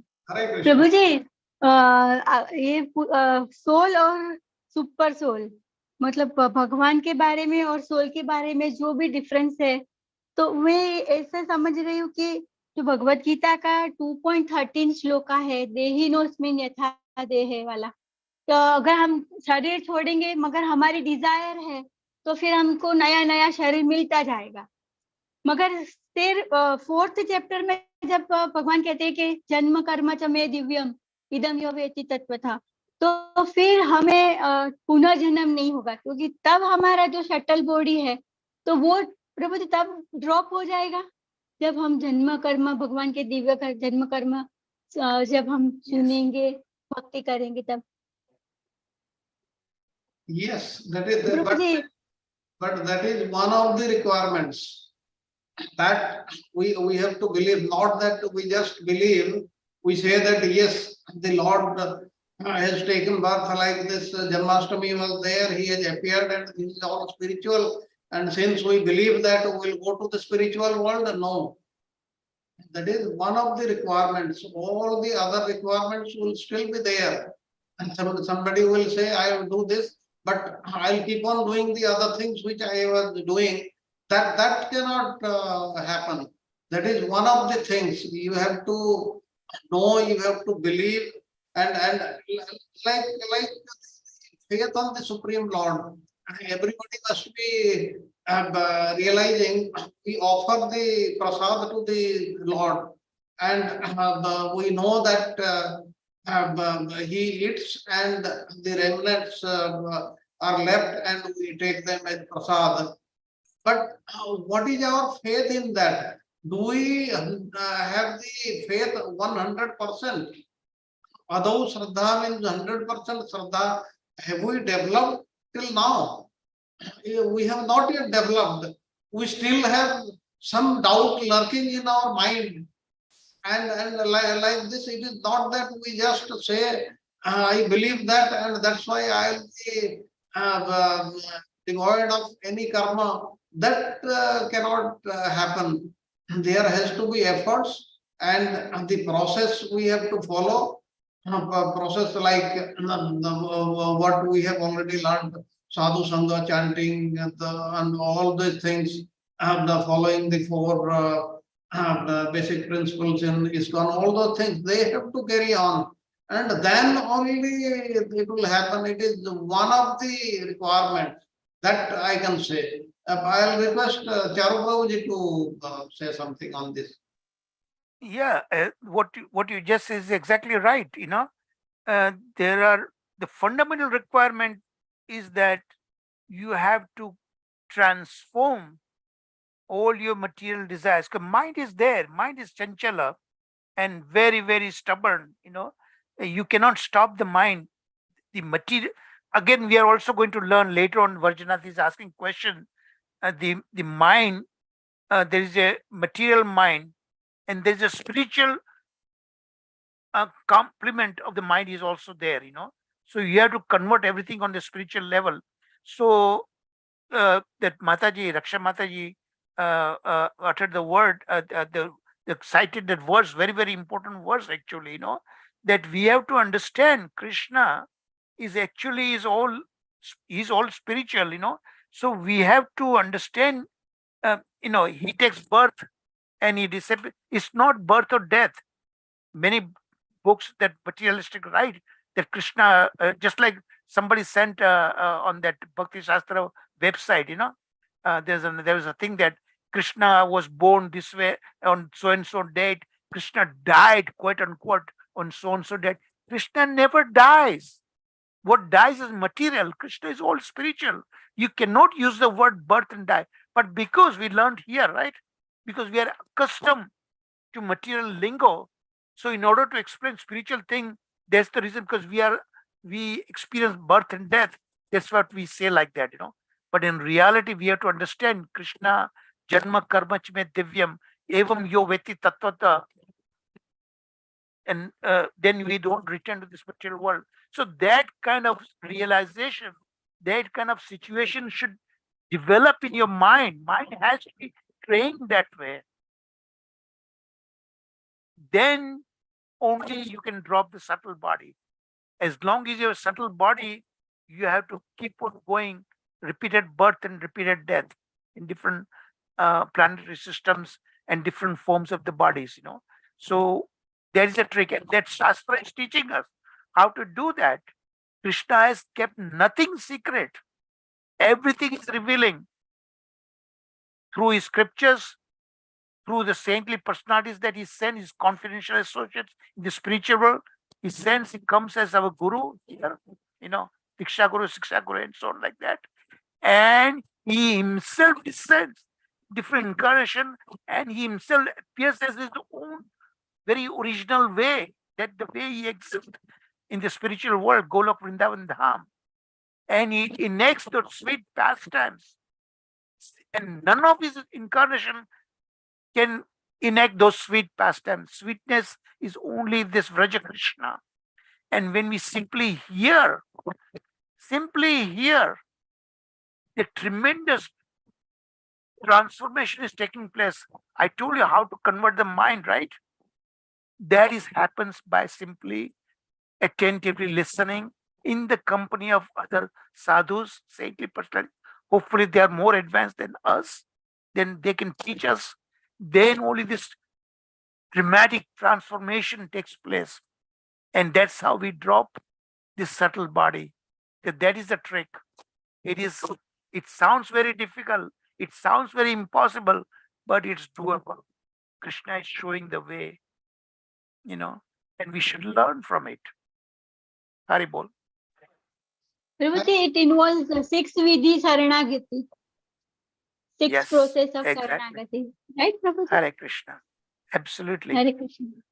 प्रभु जी आपको पूरा जो हमने आज सुना तो उसका एक दूसरा भी एक एग्जाम्पल एनोलॉजी एक मुझे याद ऐसे कर सकते हैं कि अगर हमारा जो मोबाइल है वो मोबाइल जूना हो गया, हम लोग ने उसमें से सिम कार्ड निकाल दिया, मेमोरी कार्ड निकाल दिया, नए मोबाइल में डाला, तो ऐसा ही हमारा बॉडी है, अगर हम मर जाएंगे तो हमारा वो सब साथ में तो आता है, तो हमारा सिम कार्ड मेमोरी कार्ड हमारा सब साथ में है, तो ऐसा हम समझ सकते हैं प्रभु जी analogy. Yeah, the linga sarira is your SIM card, and Yes, your mobile is your sthula sarira. Okay, it's the SIM card that we carry from one mobile to another mobile, and it continues, Hare Krishna. Sharad, go ahead and add your points too also. Okay. Any other question? Yeah. Hare Krishna, Prabhuji. My question is, how the liberated soul come under the grip of Maya? How the that is again, soul Brajraj is asking question. You listen to all his questions. All these questions that you are asking, he's asking the same question, and Babaji Mahashay is going to resolve those questions. As Sarath Prabhuji keeps on telling us, right? That all your question, doubts, misgivings, everything is going to be resolved. Because Jaiva Dharma is unique. It touches many, many different subject matter. Many, many different subject matter. So stay tuned to it. You will see your own questions are going to be answered. Yeah. Thank you, Bhaji. Thank you. Haribol, Benji. So Prabhuji, just to add a few seconds, as Mataji was asking question, so far the answer is given. It's because of the minute size, the soul size, the influence is less, even though it is superior than material, but material world or Maya overpowers it. Is that the answer so far we got, or are we going to get different answer? I'm going to have the Sarath Prabhuji answer that question. You were saying it is the individual soul size is so less, how it can be more powerful than Maya? Is that your question? No, right now the answer is given here, right? Right now, how it comes under the influence. That is the answer which is given today's class. Yes. Yeah. Why? You see, it is spiritual in nature, but the Maya it is not spiritual. That's why we are after the Chit Shakti, the Tatastha Shakti or the marginal nature, that is the Jiva, then comes Maya. But because the size is so small, it gets influence. That is one thing. The second thing, it is standing in that shore of the ocean. We said, if you take the water as the spiritual world and the land as the material world, because he has also got a choice. He is not using his choice also correctly. That's why he is in trouble.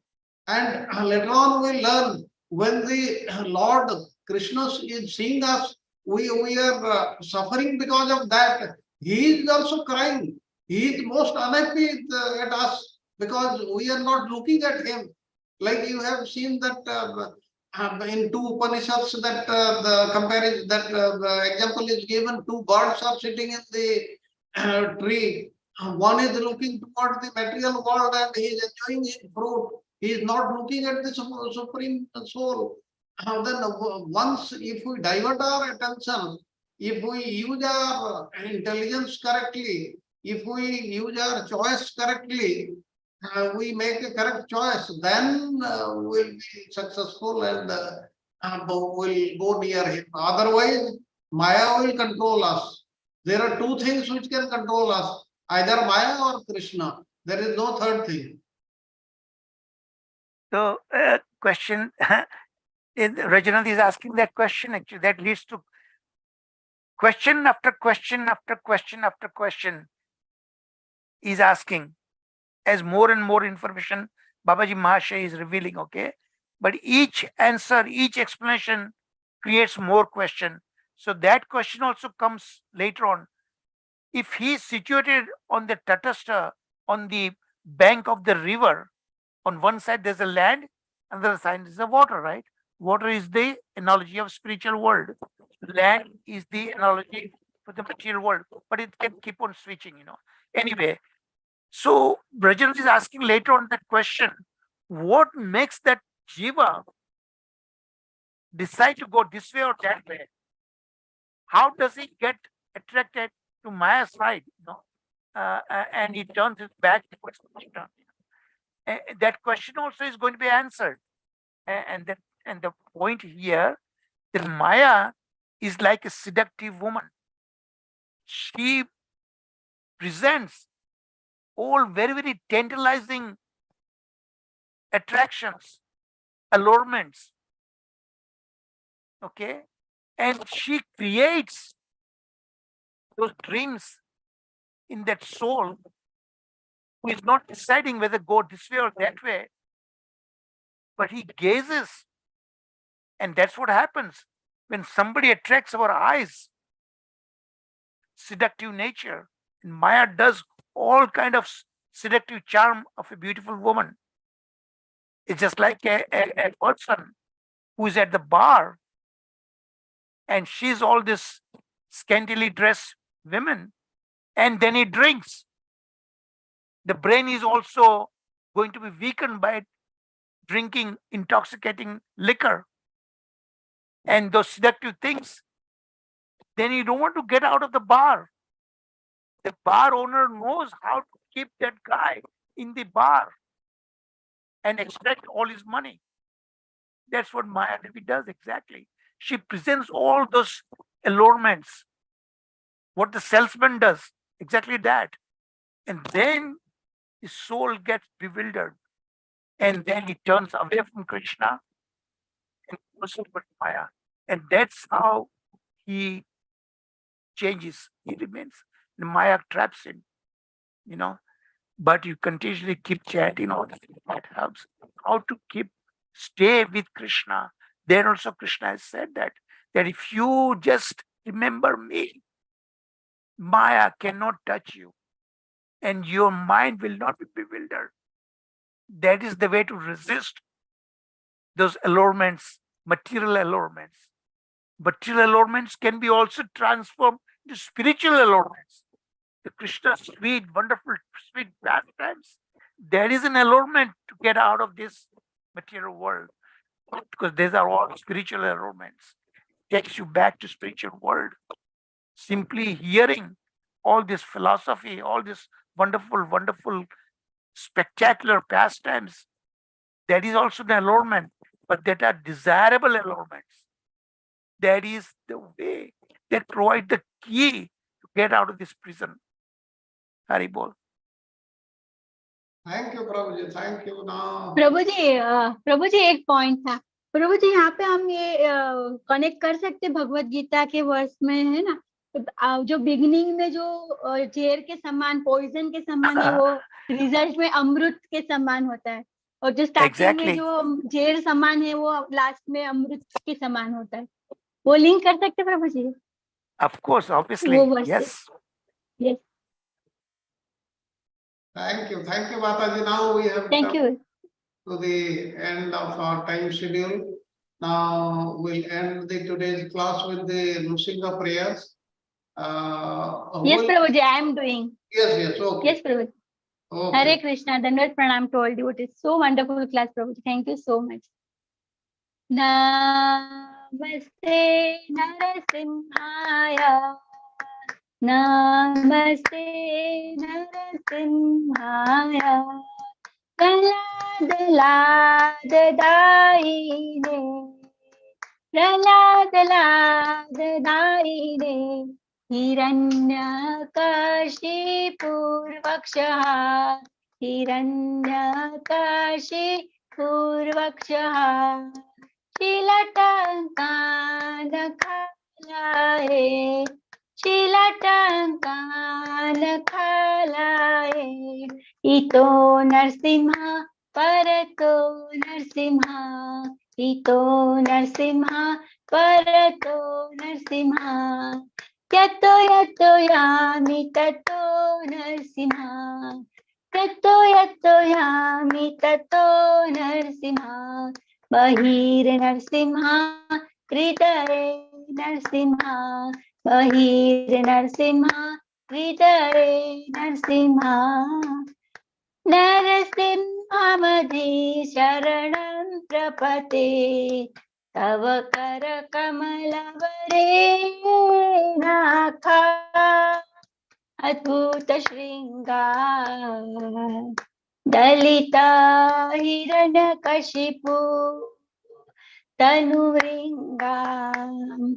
Keshavadrita Narahari Rupa.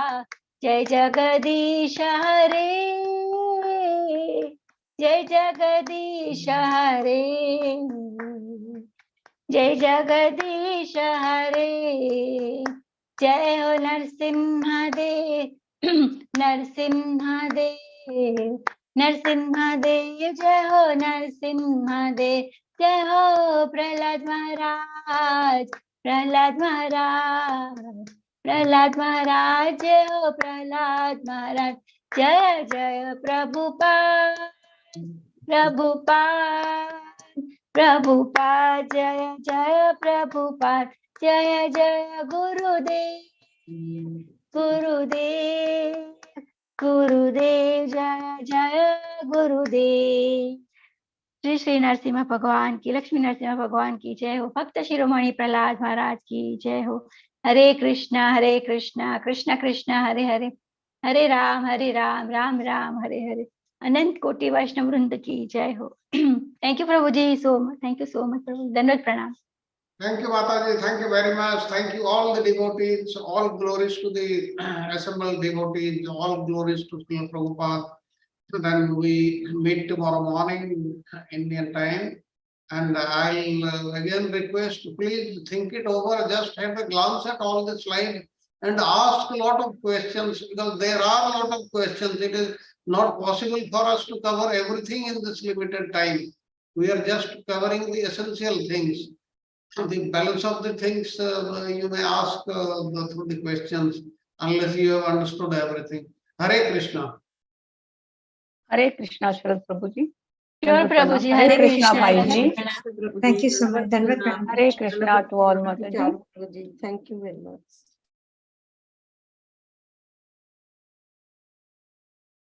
Hari Bol. Thank you, Prabhuji. Hari Bol. Hare Guru.